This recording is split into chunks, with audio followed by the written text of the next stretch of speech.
रामकृष्ण हरी मित्रांनो, आपल्या डेअरीची पहिली सुरुवात आपण लस्सीपासून करू.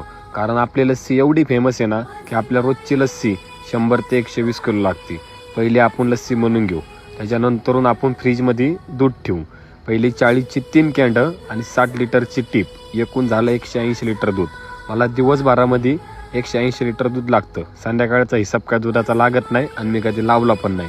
त्यानंतर 75 लिटर दूध आपण तापवून घेऊ खास दही लावण्यासाठी. त्यानंतर आपण दह्याची 3 पातेली लावली, एक 35 किलोचं, एक 25 किलोचं आणि एक 15 किलोचं. 12 तासानंतरून ते दही लागलेलं दही आपण फ्रीजमध्ये ठेवू. आणि ज्याने कोणी बोरदूध डेअरीचं दही खाल्लं त्याला विचारा आपल्या दह्याची क्वालिटी. हा व्हिडिओ ज्याला कोणाला आवडला असेल त्यांनी लाईक करा, आणि ज्याने कोणी बोरदूध डेअरीची लस्सी खाल्ली असेल तर त्यांनी कमेंट करून सांगा कशी होती लस्सी. रामकृष्ण हरी.